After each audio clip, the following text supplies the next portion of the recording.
"You're being escorted out now." Those 5 words hit me like a freight train. No explanation, no warning, just a security guard standing behind me, waiting to take me out of the only office I had ever called home. I didn't cry, I didn't beg, I didn't even blink. I just stood there. 8 years, 8 damn years. 8 years of missed birthdays, canceled vacations, weekends buried in client decks, and performance reports gone. Reduced to a single cardboard box and a walk of shame past people who used to smile when they saw me. Eleanor Brooks, that's my name. Or at least it was before Redmond Bray Marketing Group in Austin, Texas decided I was no longer useful. Due to a breach of internal loyalty policy, they said, as if I'd committed treason. But I didn't steal anything. I didn't leak data. I didn't even badmouth anyone. You know what I did? I went to a job interview. A single damn interview with another agency 2 states away. I took a half day off, labeled it as a personal medical appointment, and somehow that became grounds for immediate termination. Not a slap on the wrist, not a warning, just done, erased, wiped clean from the system. Monica Hartman, my boss. My mentor, the very woman who once toasted my promotion at a Christmas party, wouldn't even look me in the eye. She just slid a sealed envelope across the desk like it was some kind of courtroom sentence. I opened it with numb fingers. Inside a formal termination letter, effective immediately. No severance, no transition period, just a polite note saying my services were no longer required. It was humiliating, but here's the thing. Sometimes the most brutal endings are the start of something bigger. Sometimes getting pushed off the ledge is the only way to realize you had wings the whole damn time. As I stood at the curb, the Texas sun beating down on my skin, my heart was still pounding, but not from fear. From clarity. Because what Monica didn't know, what none of them knew, was that I wasn't walking away in shame. I was walking straight into the most powerful chapter of my life. And when the dust finally settled, they'd all know exactly what kind of mistake they'd made. My name is Eleanor Brooks. I'm 35, single, raised in Raleigh, North Carolina, and spent the last decade climbing my way through the chaos that is corporate marketing. People say I've always been put together, smart, focused, the kind of woman who color codes her inbox and knows where every dollar in the quarterly budget went before the CFO even opens the spreadsheet. And I was proud of that, still am. But let me take you back before the cardboard box, before the security guard, before my career imploded like a faulty pressure valve. I started at Redmond Bray Marketing Group the same year my college roommate got married, and my parents stopped asking if I was ever going to settle down. It was a mid-sized firm in Austin, Texas, not flashy, like the big dogs on the coasts, but built on old money-tight handshakes, and the kind of client relationships you had to earn 1 inch at a time. Back then, I was just another junior account assistant, buried under name tag badges and Starbucks runs for directors who didn't know my name. But I didn't complain. I listened, I watched, I volunteered for everything: data entry, budget reconciliations, late-night pitch edits. I made myself useful when others were burning out. By the end of year 1, I'd earned a seat at the table during client meetings. By year 2, I was leading small projects on my own. And by year 3, I was handed our most high-stakes account, Stratus Logic. Stratus wasn't just a client, they were the client. A national tech conglomerate with a multi-million-dollar marketing contract that kept our entire Austin office humming. The kind of account where a single misstep could cost people their jobs, and a breakthrough could earn you a career. They were demanding, ruthless. They wanted weekly optimization reports, campaign refreshes every quarter, and above all, someone who could speak their language without wasting their time. That person became me, not because I was smarter than anyone else, but because I outworked them. I learned the client's brand guidelines like gospel. I memorized their CEO's LinkedIn posts. I anticipated needs before they voiced them. And when their previous account manager dropped the ball during a crucial product launch, I stepped in, smoothed the chaos, and delivered a plan overnight that saved them from public embarrassment. After that, the lead contact at Stratus, Paul Henderson, a VP of marketing with a reputation for firing agencies like used napkins, personally requested that I remain their dedicated strategist. From that point on, Monica Hartman, my boss, started calling me indispensable. She'd say it at team huddles, in budget meetings, even in her quarterly email blasts to the executive board. But somehow those compliments never showed up in my paycheck. Each year I would walk into Monica's office with a folder in hand, a folder full of performance metrics, revenue reports, and glowing client feedback. I'd sit across from her, smile politely, and make my case for a merit-based raise. And each year she'd offer the same excuses: the budget's tight. We're investing in infrastructure. Next cycle, I promise. Meanwhile, I watched our firm move into a new glass-walled office downtown. Watched Monica pull into work in a new black Range Rover. Watched junior hires get stock options while I was still filling out reimbursement forms for client dinners I'd covered myself. But I held on because I believed in earning what I asked for. Because I was raised to stay loyal, stay consistent, and never jump ship when things got hard. That belief nearly broke me, and it's the reason why when everything finally collapsed, it wasn't rage that filled my chest, it was silence. That empty, brittle silence you hear when a storm ends and you're still standing. Alone, wet, but standing. It started like most things with hope. After I secured the Stratus Logic account, things changed, at least on the surface. My calendar was booked solid with strategy meetings. My name was finally being mentioned in executive circles. And for the first time, junior associates looked at me with something like admiration instead of polite dismissal. I thought I'd made it. I thought this was the beginning of something bigger. But I was wrong. The first time I asked for a raise, I came prepared. It was spring fiscal year planning season. I brought in a thick presentation binder with tabs graphs, client retention rates, campaign ROI stats. Stratus Logic's revenue from our latest ad funnel had outperformed projections by 38%. I'd negotiated a 6-month contract extension, despite the CFO at Stratus being known for slashing agency budgets without blinking. I sat across from Monica Hartman, crisp blazer, perfect posture, confident but not arrogant. I laid out the facts calmly and clearly. She barely flipped past the second page before setting it down. Your numbers are impressive. Truly. No one's questioning your value. Pause, smile.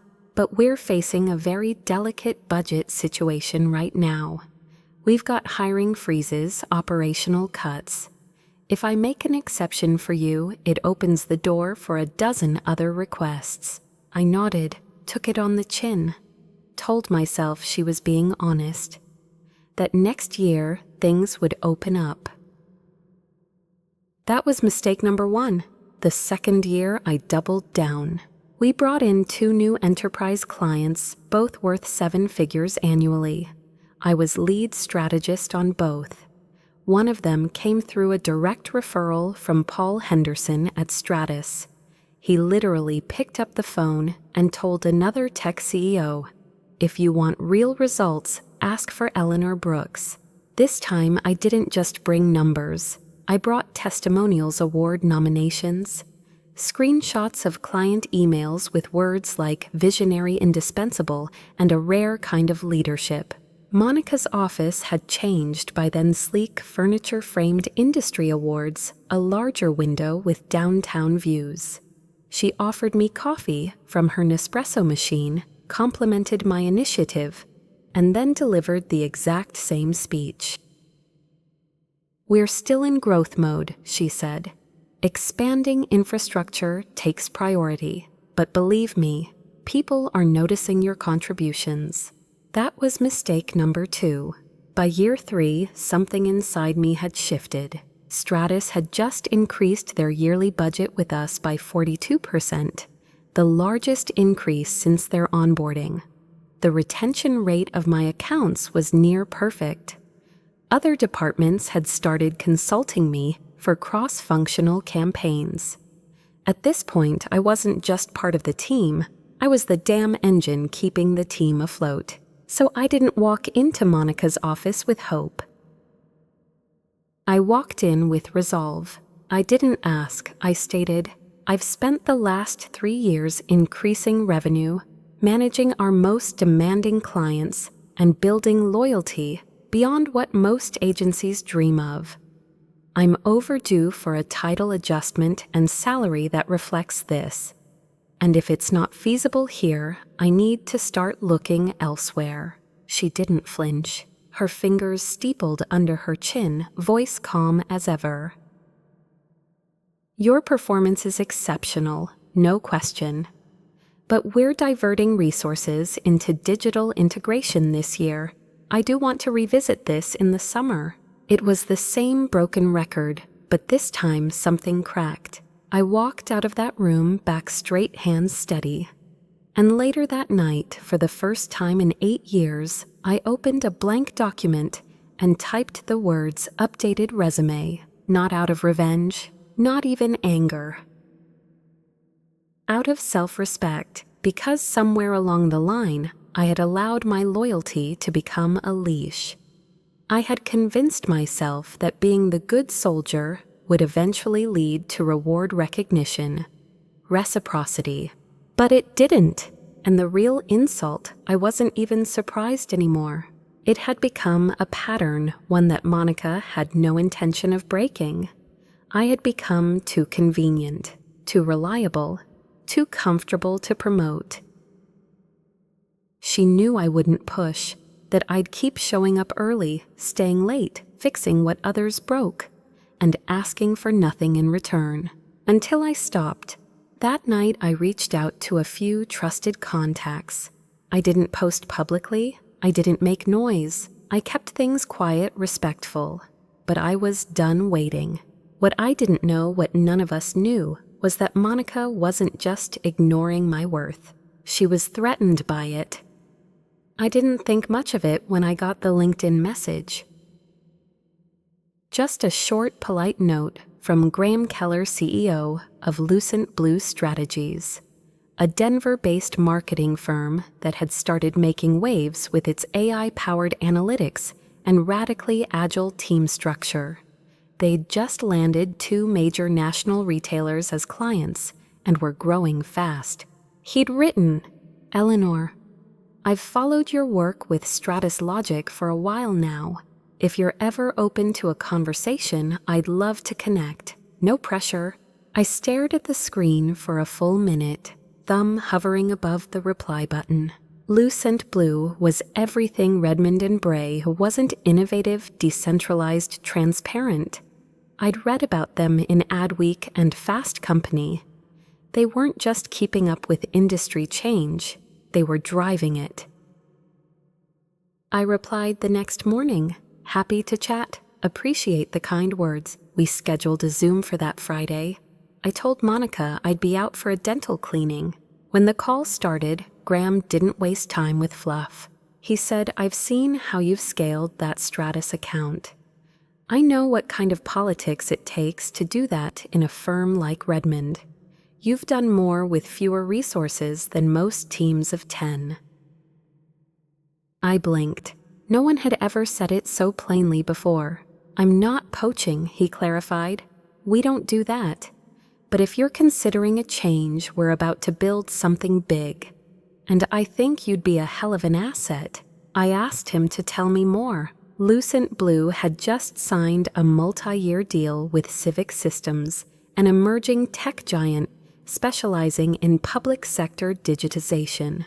They were assembling a team of strategists to lead enterprise growth.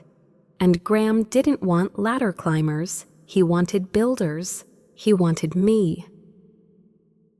It wasn't an offer yet, just a conversation, but it was the first time in 3 years that someone looked at me and didn't just see output. They saw potential. After we ended the call, I sat on my apartment floor laptop, still warm in my lap, and let myself feel something I hadn't in a long time: hope. I spent that weekend tightening my resume, updating a few key metrics, polishing my portfolio. I didn't rush, didn't make any impulsive moves. This wasn't desperation, this was clarity. By the following Tuesday, Graham had looped in his COO for a second video call, then the head of strategy. Each conversation reinforced what I already knew. They weren't just interested in what I'd done. They were interested in how I thought, why I led the way I did, who I was when things went sideways. They weren't interviewing me for a role. They were interviewing me for leadership. Still, I wasn't naive. I'd been in corporate long enough to know that interest doesn't always turn into action. And until something concrete hit my inbox, I wasn't about to tip my hand, which is why I said nothing to Monica. Not when the COO of Lucent Blue asked if I could start within 30 days. Not when Graham messaged late one night with, "Assuming the details line up, would you be ready to relocate to Denver?" I said I would be, and I meant it. But that was the moment everything changed, because 3 days later, Monica called me into her office, alone, door shut, blinds drawn. On her desk sat a single piece of paper, printed in grayscale, with my name highlighted in yellow. It was a forwarded email internal chatter between 2 HR reps at Lucent Blue, inadvertently CC'd to a third-party recruiter, who happened to have a connection with Redmond's HR director. My name, my meeting, the date and time I'd blocked off in my calendar as a medical appointment. Busted. But instead of addressing it like a leader, instead of sitting me down to talk like a human being, Monica chose the nuclear option. She picked up the phone, dialed security, and said the words I'll never forget. "She'll be leaving the building today. Escort her out." No conversation, no exit interview, just silence, and then footsteps behind me. And just like that, my entire career at Redmond Bray collapsed in under 5 minutes. But what Monica didn't know, what she couldn't see, was that she hadn't caught me red-handed. She'd set me free. The hallway outside Monica's office felt colder than I remembered. I didn't say anything as the security guard walked behind me, close enough to make a point, but far enough to pretend it wasn't personal. I could feel every pair of eyes burning into me as I passed open office doors, desks cluttered with half-eaten breakfasts, and Monday morning dread. Most of my colleagues avoided eye contact, but a few didn't. One of the junior analysts I mentored, Jessica, looked up from her screen, her brows knitting in confusion. Another account manager, Sean, mouthed what happened, but I didn't answer. I just kept walking, clutching the same leather laptop bag I'd carried into that building every day for 8 years. Back at my desk, my monitor was already dark. My keycard had stopped working the second Monica ended the call. My email wiped, Slack disconnected. There wasn't even a goodbye message. The security guard gave me exactly 12 minutes to pack. That's how long it took to shove 8 years of my life into a cardboard box framed photos of my parents, a few coffee mugs from holiday parties, my broken-handled Stratus account, Queen trophy from last year's off-site. I wanted to scream. I wanted to cry. I wanted to throw that box against Monica's office window and tell her exactly what I thought of her spineless power play. But I didn't. Because in that moment, somewhere between grief and fury, I realized something terrifyingly clear. This was never about loyalty. It was about control. Monica didn't fire me because I was a threat to Redmond Bray. She fired me because I was a threat to her. She saw my rise. She felt my presence grow stronger, my voice louder, my influence deeper with every client, every campaign, every time someone chose to come to me instead of her. She couldn't reward it, so she eliminated it. I carried the box down to the parking garage myself. The security guard didn't help. He just stood there, radio crackling, eyes bored, like this was just another line item on his clipboard. When I finally placed the box in my trunk and sat behind the wheel, my hands started to shake. That was the moment it all hit me. Not in Monica's office, not on the elevator, not when Jessica's eyes filled with sympathy, but right then, with my palms flat against the steering wheel and the stench of corporate betrayal still clinging to my blazer. I wasn't just in between meetings. I wasn't just working from home for the week. I was unemployed. I had been erased. And yet, beneath the shock, beneath the sting, something else stirred inside me. Relief. Not the kind that makes you smile, the kind that comes like an exhale after holding your breath underwater for too long. I turned the key in the ignition. My phone buzzed. It was Graham Keller. Just heard from our recruiter that your situation changed. Can you come in today instead of next week? Say 3 p.m. I stared at the screen, the irony almost too thick to swallow. Monica thought she'd buried me. But she'd handed me the perfect exit. I texted back, "Yes, I'll be there." I went home and showered. Not because I needed to, but because I wanted to wash the last remnants of that building off my skin. I pulled out the navy suit I reserved for client pitches, the one that always made me stand a little taller, pressed my blouse, steamed the cuffs, put on just enough makeup to remind myself who I was, and then I looked in the mirror and saw someone I hadn't seen in years. Not the loyal soldier, not the overworked, overlooked workhorse, not the woman sitting outside Monica's office, hoping, praying for recognition. I saw the woman I used to dream of becoming before I let the system tame her. At 2:15, I pulled into Lucent Blue's glassy downtown building.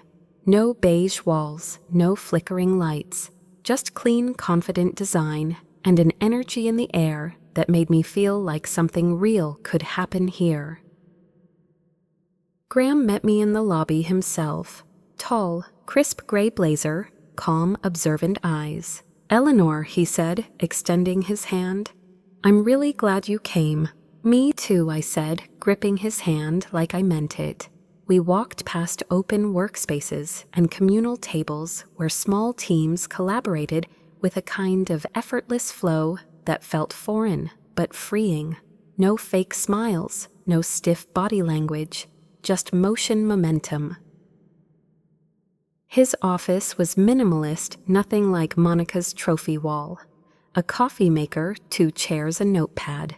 That was it. He poured me coffee himself. Then he sat. "I want to be clear with you," he began. "This isn't an interview. We already know what you bring. We already want you." I blinked. He reached into a drawer and pulled out a slim folder. "This is an offer letter, Chief Strategic Partnerships Officer. You'll report directly to me. Build your own team. Compensation is in there and equity. I opened it. I had to read the number 3 times. It was double what I was making at Redmond Bray, even with bonuses. The equity stake alone was worth more than every annual review raise I'd begged for over the past 5 years combined. I swallowed hard. This is generous. It's fair, he said simply. It's what people like you should be earning. I'm not here to exploit talent. I'm here to scale it. My hands were steady now. My heart wasn't racing anymore. I smiled genuinely, not politely. For the first time in a very long time, I wasn't just wanted.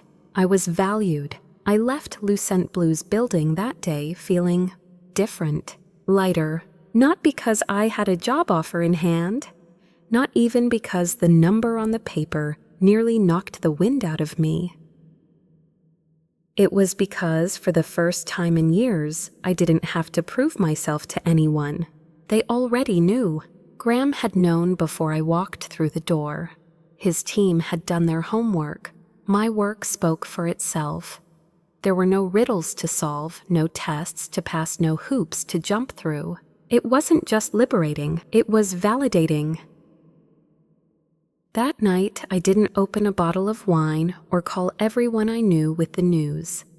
I sat quietly in my apartment folder, open on the table, rereading the offer line by line, and I let it sink in. This wasn't a rebound offer. This wasn't a sympathy package from a competitor trying to poach someone else's misfortune. This was earned. Lucent Blue wasn't hiring me out of pity. They were hiring me because I had value, and they weren't afraid to say it out loud. I emailed Graham at 10:04 p.m. Would love to take a day to review everything fully, but I'm leaning toward yes. His reply came 5 minutes later. Take all the time you need. We're thrilled at the possibility of having you. No pressure, no urgency, just respect. The next morning, I had barely finished my coffee when my phone rang. Unknown number. I hesitated, then picked up. Eleanor Brooks. Yes, speaking. This is Margot Landry, board chair at Redmond Bray. My stomach tensed. Board chair. She introduced herself formally, then paused. I understand there was an incident yesterday, and I'd like to request a meeting to discuss the circumstances. I kept my tone neutral. Was this initiated by Monica Hartman? No, she said quickly. This is independent.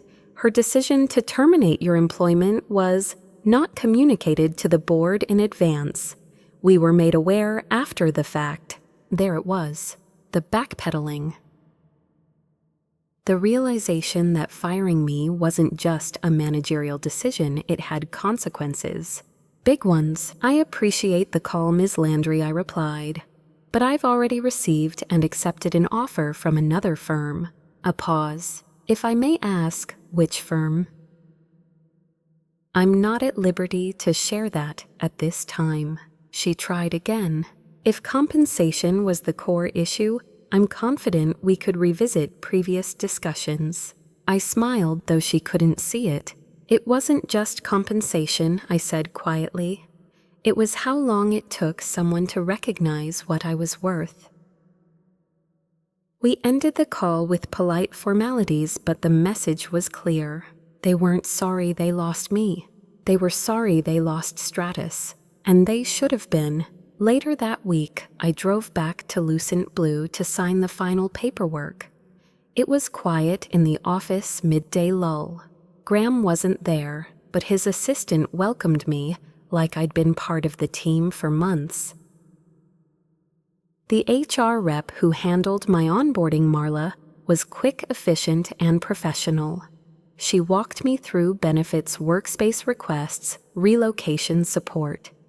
At no point did I feel like a number in a system. She addressed every question like it mattered because to her, it did. As I left, she said something I'll never forget. We've had a lot of people come through here from bigger firms, but very few walk in with the kind of presence you have. It's like you already belong. It caught me off guard. Not the compliment itself, but the truth in it, because somewhere between the trauma of being fired and the thrill of a new title, I'd found something I hadn't realized I'd lost. My center, that unshakable core that wasn't tied to titles or team praise or Monica's cold approval. I had finally remembered who I was. Monday morning came fast, but for the first time in years, I wasn't dreading it. I woke up early, got dressed like I was going to win a prize, and arrived at Lucent Blue 15 minutes before the doors unlocked. Inside, everything was ready. My name on the welcome screen, a fresh laptop with my credentials preloaded, a desk, not a cubicle, with real windows and space to think, a welcome basket with coffee, chocolate, and a handwritten note from the team. You're not just here to work, you're here to build something. I sat down and exhaled. It wasn't flashy, it wasn't loud, but it was real. By 9:30, Graham walked in with a smile and a cup of coffee. "Ready to meet your team?" he asked. "More than ready," I said, and I meant it. It was a Thursday when the second call came. This time it wasn't a private number. It was Jessica, the receptionist from Redmond Bray. Her name flashed across my phone like a ghost from a life I was still adjusting to no longer living. I almost didn't pick up, but something told me to answer. "Hey," she said quietly, her voice barely above a whisper. "I know I shouldn't be calling you on company time, but you need to know what's happening here." I stood by the floor-to-ceiling windows of my new office coffee, cooling in my hand. Lucent Blue's workspace buzzed with quiet energy, a completely different world from the hushed tension that always hung in Redmond's air like fog. Jessica continued, "Monica's been in closed-door meetings for 2 straight days. After you left, Stratus went silent, no responses, no engagement. And then today, Paul Henderson called her directly. I turned away from the window. Paul, wait, what did he say?" Jessica hesitated. "He told her that your dismissal was deeply disappointing and that he was reevaluating their agency partnership as a result." Monica tried to downplay it, but she looked scared, like really scared. I didn't respond at first, because I already knew what was coming. Stratus Logic wasn't loyal to Redmond Bray. They were loyal to me. Later that afternoon, a meeting request came through from a Redmond domain, this time from Margot Landry, the same board chair who had called me days earlier. Except now the subject line was different. Proposal for reinstatement, revised offer. It was scheduled for Friday morning, in person, at Redmond HQ. I debated deleting it without reading, but something about the phrasing proposal revised piqued my curiosity, so I replied, "I'll attend, but to be clear, I'm not seeking reemployment." Margot responded within minutes. "Understood. We appreciate your willingness to meet." Friday morning came quickly. I didn't wear black. I didn't dress for war. I chose the same navy blazer I wore when Graham offered me the role at Lucent Blue, because I didn't want to walk in as a former employee. I wanted to walk in as an equal. When I stepped into Redmond's lobby, Jessica looked up from her desk and offered the smallest, most genuine smile I'd ever seen on her face. "You look amazing," she whispered. "Thank you," I said softly. As I walked through the glass doors of the executive wing, it felt like entering a museum, familiar but frozen. The same art, the same air conditioning hum, the same cold silence from Monica's corner office. But Monica wasn't in the meeting room. Margot was. She stood when I entered, extended her hand with practiced grace. Eleanor, thank you again for coming. I took a seat across from her. A folder rested on the polished table between us. I won't waste your time, she said. We've reviewed the situation in detail, your performance history, the termination process, and the aftermath. It's clear that your departure was handled poorly. That was the understatement of the year. More importantly, she continued, it's clear that your value to this firm was not only underestimated, but essential. She slid the folder across to me, inside a reinstatement package. Senior Vice President of Strategy, with a base salary 40% higher than what I had at Redmond, a bonus structure, relocation support, a sign-on incentive, and most surprisingly, an apology, a formal written apology from the board for how the termination was executed. I closed the folder, took a breath, and looked Margot in the eye. I appreciate this, I said calmly. Truly, it's a generous offer. But I've already started somewhere new. I've signed a contract. I've moved forward. Margot nodded slowly. May I ask where? I'd prefer not to share that. She didn't push. Instead, she asked something else. What could we have done differently? That question hit harder than I expected. I thought for a moment, then answered, you could have recognized my value before I had to look elsewhere to feel it. You could have matched my loyalty with action instead of waiting until a client threatened to walk. She said nothing at first. Then finally, that's fair. I stood, offered my hand. I wish Redmond Bray all the best. And I meant it, because I wasn't angry anymore. I was done. As I left the building one last time, Jessica gave me a tiny thumbs up from behind the reception desk. I smiled back, not because I needed approval, but because I knew, somewhere in that office, someone else was watching. Someone who needed to see that it was possible to leave on your own terms.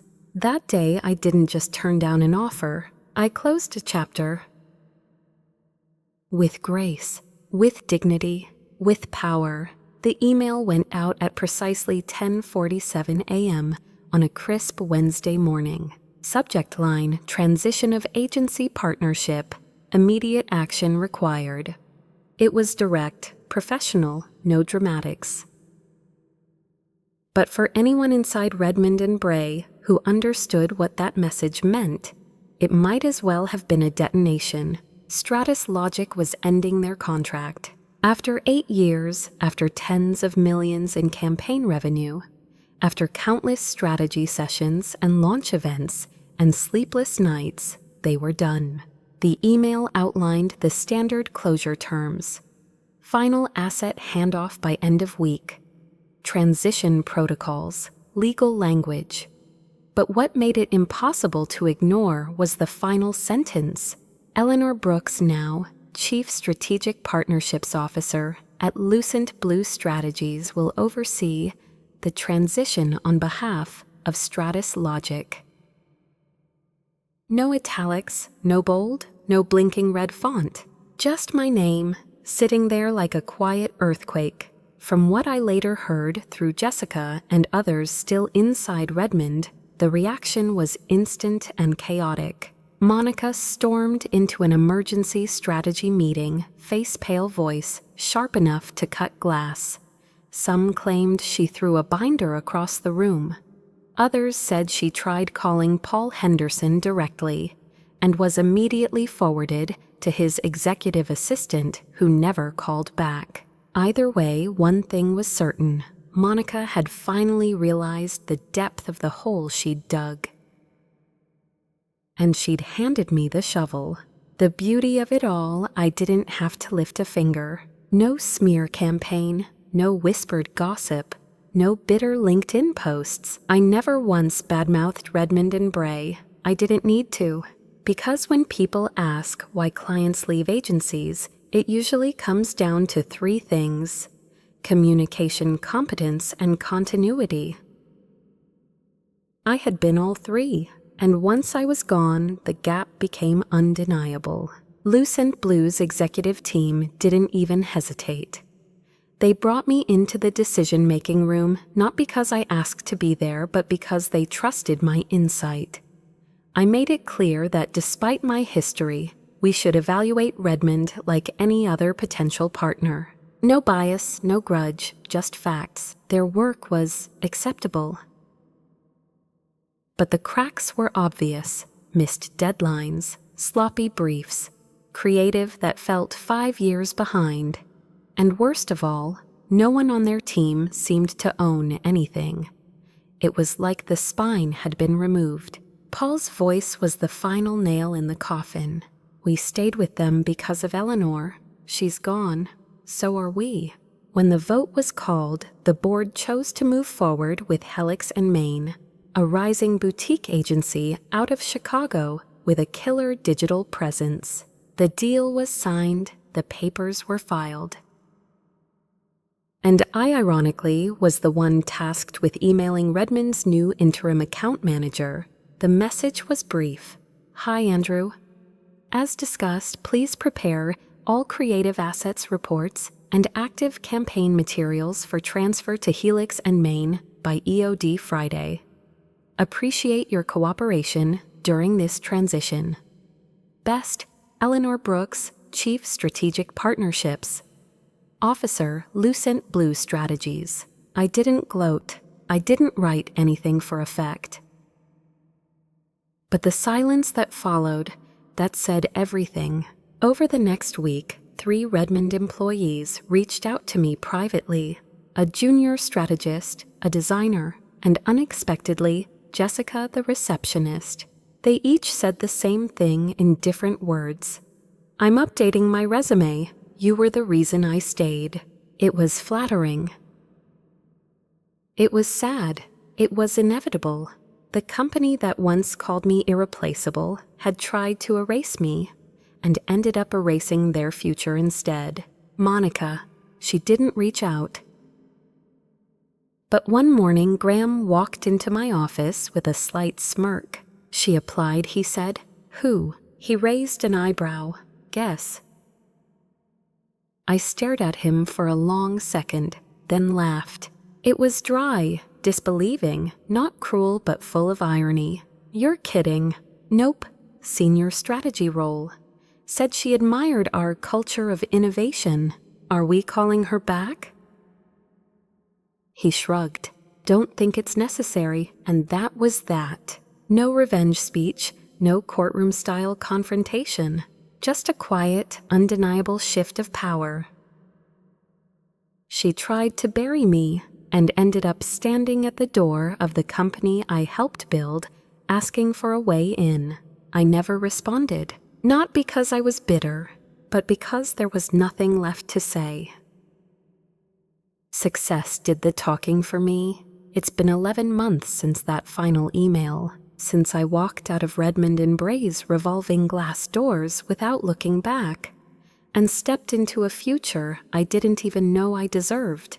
In those 11 months, a lot has changed. My title, Chief Strategic Partnerships Officer, still doesn't roll off my tongue easily. Maybe because it's never been about the title for me. It's about the weight it carries, the decisions I get to make, the way my team looks at me, not with fear or deference, but with trust. I've built something here. Something real. We launched 2 national campaigns that broke engagement records, brought in a healthcare giant that had been circling our pipeline for 3 years, introduced a mentorship program for mid-level women in strategy that now has over 40 participants. The kind of program I wish someone had created for me back when I was just a coffee-fetching assistant praying to be seen. But more than the wins, more than the headlines or numbers or growth metrics, what's changed most is me. I no longer apologize for expecting fairness. I no longer stay silent when someone says, Well, that's just how things are in this industry. Because I've lived what happens when you give everything to a place that gives you nothing back. I've felt what it's like to sit in a meeting, deliver results that saved a contract, and still be told maybe next year. And I've learned sometimes the hard way that loyalty without boundaries is just self-betrayal with good PR. Looking back, it's easy to paint Monica as the villain, easy to reduce the whole saga into a revenge story where the underdog gets the last word. But honestly, it's not that simple. She was a product of a system. One that feared disruption, feared change, feared women who didn't stay quiet. Maybe in another version of this story, Monica took me under her wing, saw my rise as a legacy instead of a threat. Maybe we built something together, but that's not what happened. And I'm okay with that, because sometimes the ending you didn't want is the beginning you needed. If you're listening to this right now and you feel stuck, overlooked, afraid that if you speak up, it'll cost you everything, I want you to hear me clearly. You might lose comfort, you might lose favor, you might even lose the job. But you won't lose yourself, and that matters more, because when you choose yourself, when you draw the line and say, I won't be invisible anymore, the universe has a funny way of clearing the path in front of you. It won't be easy, but it'll be worth it. So if you're sitting there tonight updating your resume in silence, wondering if you're overreacting, wondering if they'll ever see your worth, let me save you the suspense. If they haven't seen it by now, they probably won't. And that's not your failure. That's your signal. There is a place for you. A place where your ideas aren't filtered through someone else's ego, where your growth doesn't threaten the person above you, where your indispensable actually means something beyond flattery. And when you find that place, don't look back, because the best revenge is waking up every morning, walking into a space that feels like home, and knowing you didn't settle for being tolerated. You demanded to be valued. And you were